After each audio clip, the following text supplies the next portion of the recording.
All right. We're back for episode number 2 of the RHB podcast. As you can see, Jack is not next to me. Jack is behind the camera. He does have a microphone on, so he'll be interjecting, asking some questions. But next to me, I have a good buddy of mine, Brian Hebdon from Hebdon Studios. Brian and I, if you followed RHB for a while, you've seen Brian's name on a lot of our projects. Brian and I have been working together for, 7 years? 7 years. 7 years, 7, 8 years? 2017, yeah. Yeah. So we've, I think, out of all the projects we have going, most of them are with Brian. I think of the 9 that we have in the ground, 5 of them are with Brian. So we do a lot together. I love working with Brian. He knows that. And we've just formed a good relationship and a good working relationship as well. So I'll kind of let Brian introduce himself, introduce what he does, how he came into the architecture world, and then we'll kind of go on from there. Yeah, that works. Great. So Brian Hebdon, Hebdon Studios, founded Hebdon Studios actually 2017, really along the same timelines when we even started working together, which was a lot of fun because I feel like a lot of the trajectory that I was working with actually was a lot of it because of Robinson Home Builders. And vice versa. Yeah. And vice versa too. Yeah, we kind of build things up together, which was really just a blast to start working with Robinson Home Builders. My background is actually in commercial architecture. I started working in commercial architecture in 2010 when I was actually in architecture school. So I started architecture school in 2007. And so to become a licensed architect, you have to go through a series of different hoops, right? I don't actually have to be a licensed architect to do homes. However, I do things like the office building that we're in for Robinson and a few different other commercial buildings. But started in 2007, went to architecture school, did a 6-year program with a master's degree, then went into working for a couple different commercial companies where I worked on higher education facilities. And so I did a lot of stuff at University of Utah, Weber State, BYU Hawaii, a bunch of different areas inside of there. Got licensed in architecture by graduating from an accredited program. And then I took a series of 7 tests. I had to do 5,800 hours of internship underneath a licensed architect. So it's kind of very similar to like a journeyman, right? Where they have to go through all the hours. And so it took me all being in school plus another 2.5 years outside of school by the time I was finally licensed as an architect. Wow. And then worked under quite a few really, really phenomenal architects to the point in which I started doing some freelance work on the side. A lot of that was with Kory and his dad, Gene. And then over time, I was actually doing more work on the side than I was for the company I was starting to kind of income-wise was really similar. I was also teaching at the University of Utah in the architecture program at that time and got to the point where I literally worked myself sick. And so I had to make a decision. And ultimately, I was like, you know what? I'll regret it if I don't. And started Hebdon Studios. And kind of under the radar, it was 2017 under a company called Modern Works Architecture. Got some great feedback from Kory. Yeah, I remember that. That was what job was that? Was that Hunters? That was Nan. Yeah, that was the first job we ever worked on, and that was 2017. And then, so you were Modern Works Architecture. Then when did you switch to Hebdon Studios? It was 2000. Well, it was at the end of 2017 when I went full-fledged into it. And then we had the parade home for Tiger Oak. I was just going to ask you, do you think, I know for me, Tiger Oak, so 2018, we did a parade home together, and that was really the home that took us off like a rocket ship. And I'm assuming probably the same for you. Absolutely. That's, I think we both can say that probably one of our favorite clients we've ever worked for. You can't get better than Susan. And then that house was phenomenal. Yeah. I mean, that house was one where it was like a gem, and I loved it because everybody that came into the home, they thought it was a remodel. Yeah. Because it fits so well into the neighborhood. The context was great. But, Alice Lane knocked it out of the park with the interiors, and every single room was just this almost like, I don't know, it was just a phenomenal experience in every single room that you walked in. You're just like, holy cow, this room is awesome. And then you're like, whoa, next room, phenomenal. And just the finishes and the execution. You can have a great design, but one of the things that I've always loved with Robinson is the vision is there, but then the execution is just phenomenal. And it turns out that every room is an impeccable finish. Yeah, it turns out. Yeah, no, that's awesome. Yeah. What do you? I'm trying to think. So yeah, we've done, like I said, I don't know how many jobs we've done together. 15 maybe. No, I think it's probably more than Maybe that. 20? If you've got 5 in the ground right now. Yeah, that's true. In 7 years, I bet we're probably averaging 2 to 3 a year. I know we've probably done well over 20 homes Yeah, together. yeah, you're probably right. What is your favorite that we've done? Ooh, that's hard. I think Susan's honestly was a great one, Tiger Oak, but I also really love the Meraki with Nikki and Kayla's. Yeah, that one turned out, I think, as good as it could have, and it's been all over the place. Like it's all over social media. Mm-hmm. What did you like about that one so much? I think the process for that one was awesome because Nikki and Kayla were so good to work with from a client standpoint. They were like, awesome. What do you think would be a cool house? And then so they would take that and we would run with it and we would present something to it. And she was, I love it. And it was just the trust from a client side of things that they were willing to explore the ideas that we had. And then ultimately in the end, it was a house that I would personally move into. I agree. From the exteriors of it. And the interiors were really fun too because she had this sort of boho chic style. But the flow of it was really fun. Everybody loved it. I wish it could have been in the parade home, but she was... When you get clients that would knock on the door and literally like, can we see your house? Yeah. It was great. It was right next to a parade house. And so, people were always walking and knocking on the door and asking if they could see it. I agree. That house there's a ton of like cool architecture features. We have concrete, we have steel, and those, you and I both love that together.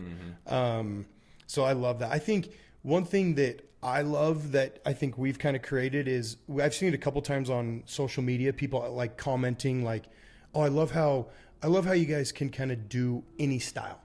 And I know that like for me, as far as RHB, like I pride myself in that. I don't want to be like narrowed into like, we only do modern or we only do traditional or whatever it may be. And that's why obviously I refer most of my clients to you, is because I know that you lean modern, but you'll do anything. You'll draw anything. So what is it that, I guess, how do I ask this? You like modern, but you're willing to kind of do whatever. Well, I mean, for me, I think a lot of it is driven by what a client wants in the end, right? And that's what we're in a service industry. Even though we have a product that's built, it's tangible, it's there, but we're still in a service and we're providing a service. And so a lot of the process that we do is, what do you want in a home, and what is really exciting to you to be able to come home to every single day? And that's what's fun, right? I mean, we've done Cape Dutch, we've done colonial, we've done modern, we've done traditional. We've done some pretty even ultra, a little bit more on the further modern side of things, like the one that's in Highland with the Chipmans. That was a little bit more edgy, modern style of things. But that's what I think is great. And you guys are able to execute every single one of them too. And so, I don't know, what would you say would be your most favorite home that we've worked on today? Gosh, I think, and this will probably transition into our next conversation, our next thing is, one that we have going, we have 3 amazing homes going, for sure 3 amazing going right now. We have the 2 in Bluffdale that are just out of this world. We've seen them, you've seen them on our social media. So, but then the Crumble House, the this year's Parade House, I think will be probably the most unique home that I've ever built. And probably one of the most unique homes you've ever designed. Oh, absolutely. I haven't put it on the list yet just because it's not done. Finished right, yet. I don't really done. consider it it's as like done. one that's done, but it actually has some of the most unique finishes that I've ever personally seen on a home. And some of them are ones that are being imported from Spain and other places. So, Right. So let's talk about that for a sec. So we have this parade home. We're doing this web series about it. It's getting a lot of attention. It's going to be amazing. I think everyone can see that. I can see that it's an insane project. It's killing our team trying to get it done, but it's going to be amazing. So let's talk through it. Our client is awesome. He kind of has given you not free reign, but he gave you a lot of reign in the architecture design. So take us through the architecture design of this project. Yeah.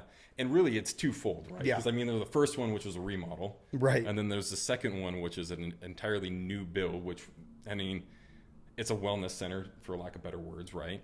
But the process was very different for each one, right? Remodels, honestly, I think, and I don't know if you'd agree with this, but they're harder. They're so hard. They're harder than a new build, especially so when hard. you lose probably 40% of the house when it's all said and done. Yeah.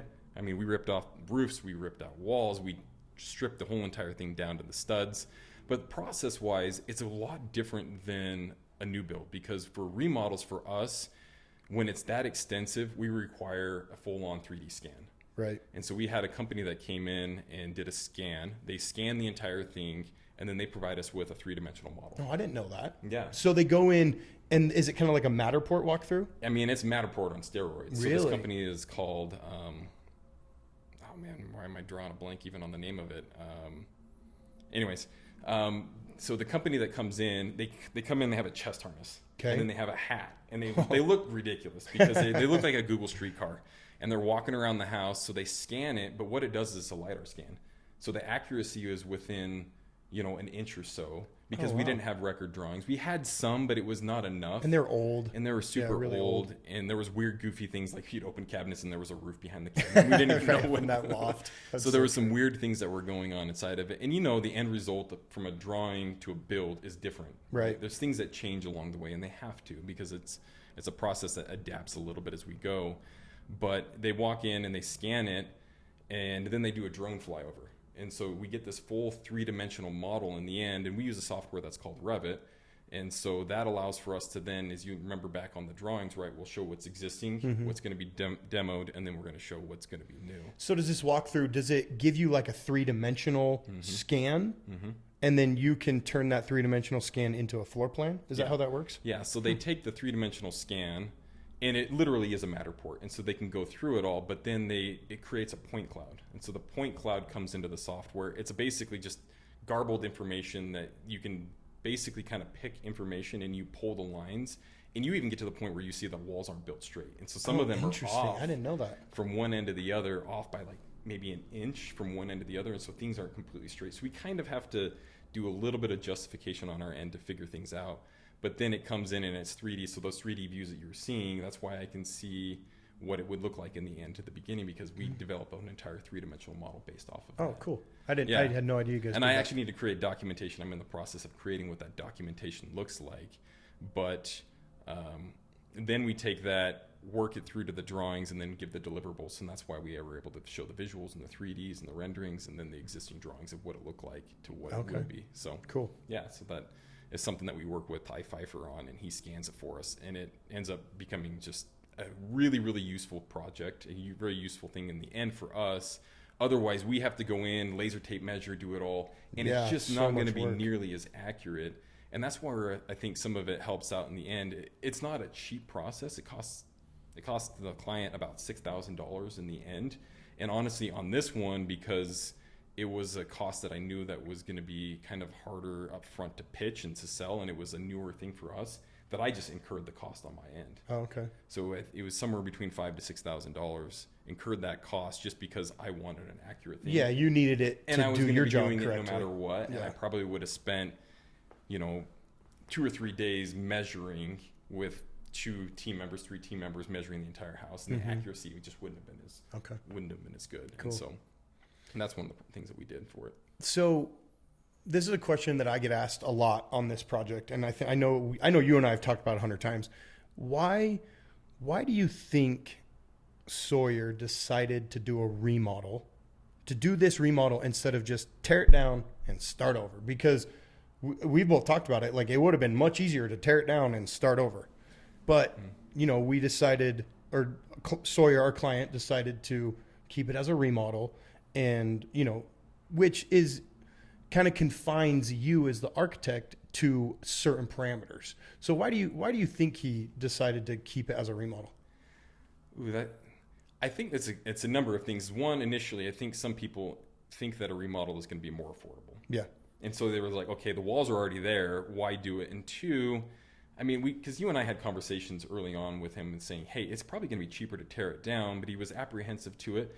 But I think that there's a part of that Sawyer has a nostalgic kind of vibe to him. If you look at Sawyer right now, we have a number of projects for him in Preston, Idaho, right, where we've done a restaurant that he revived. So it was originally a restaurant that was there. Everybody loved it. They knew it. And then it died off, and he actually brought it back. Now, that was a new build, but he's in the process of working on a floral shop. He's in the process of doing an entire ranch. But really what he's doing is he's infusing culture back into Preston, Idaho, and he's rebuilding it. And I just think that out of the goodness of his heart, he's doing it. And, you know, there's obviously business to it, but I think more than anything is he wants to rebuild something. And I think part of it is this house was already there. I think even he saw the vision of what can we do to transform something to make it better than what it was. And I think seeing the before and after for people is really, I don't know, it's hard. It's what's the word for it? I can't even think of the right word for it. It's like you said, it's kind of just like rebuilding, and there's a really cool story behind it. And that's kind of my thought is he's a storyteller. Yeah, he's really into, like, you can look at Crumble. He's really into brand and marketing, and this is, it tells a story, so that's always been my opinion, because I think you and I both, and he would probably even agree, he didn't save any money by keeping the foundation and a few walls. So it's been really cool to, like, this has been the most intense remodel that I've ever done. Like, truly, we tore off roofs. We pretty much started from studs and had to kind of fit this house together. And it's going to be amazing. Like, it's going to be some of the most detailed, unbelievable finishes that I've ever seen. Our interior design team, as you and I both have talked, like, they're killing it. They're doing a great job. So we have the house, and then we recently have started, well, we're just finishing framing, but we have the villa, the wellness center. It's got multiple names.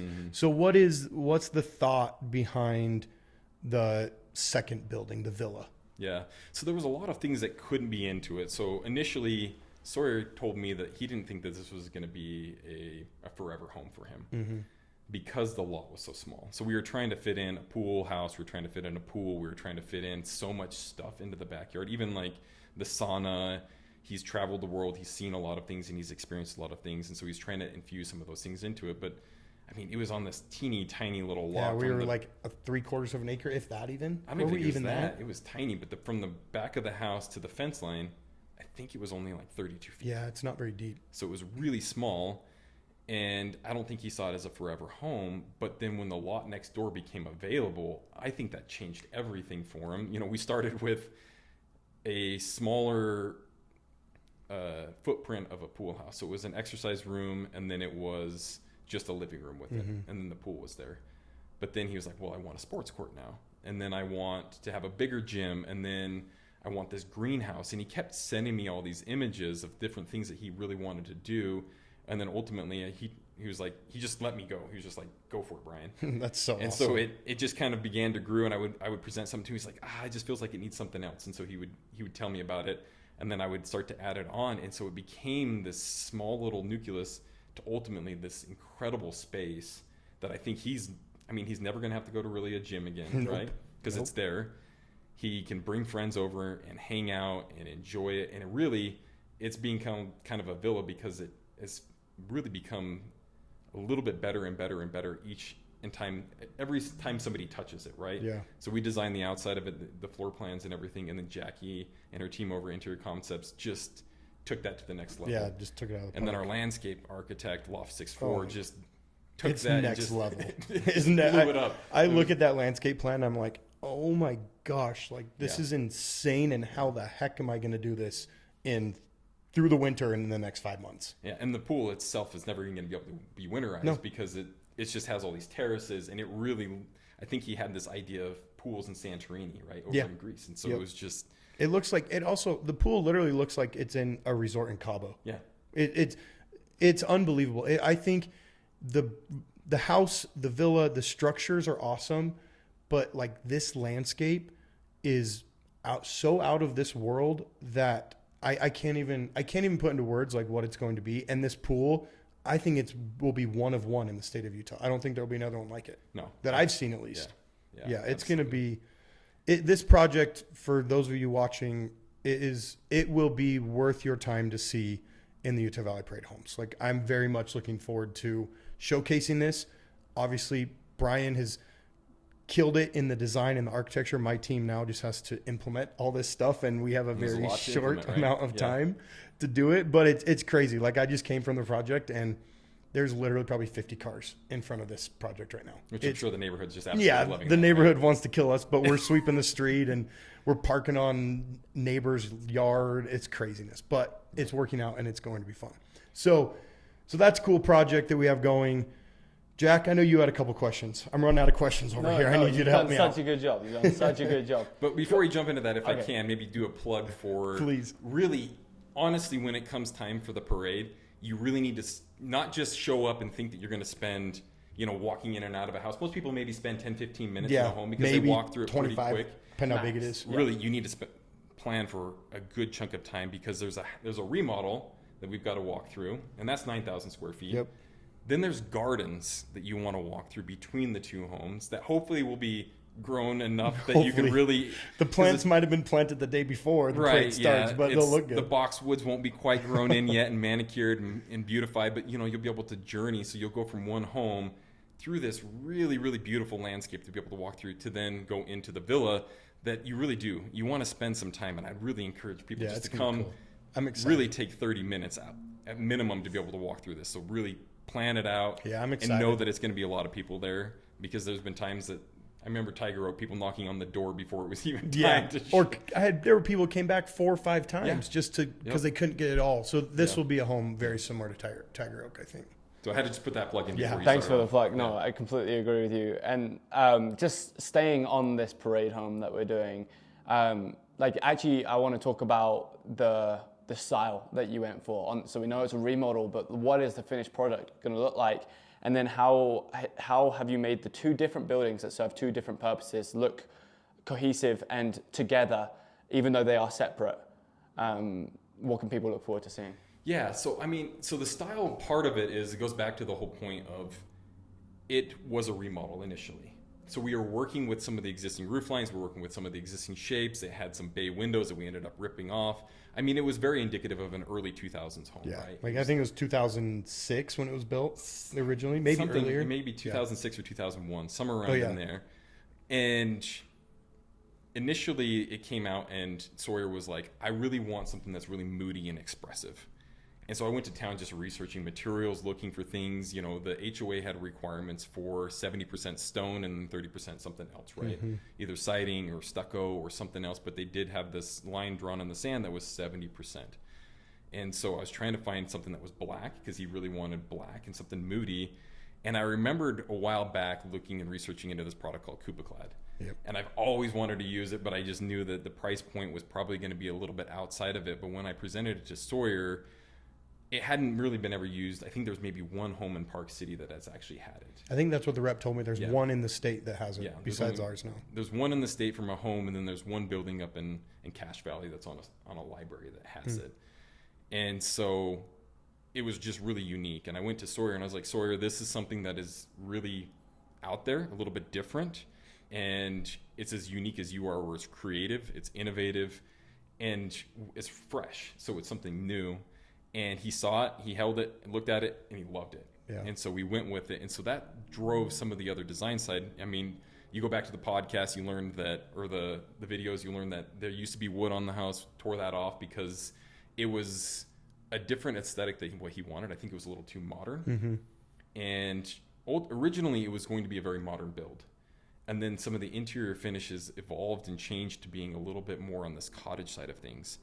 And so it's more of the European vibes where you're spending a lot of time in Europe. And so it has a little bit more of that European modern flair to it, but yet some clean lines of modern architecture. And so it ended up shifting and pivoting on that time to being a little bit more on the traditional side of things.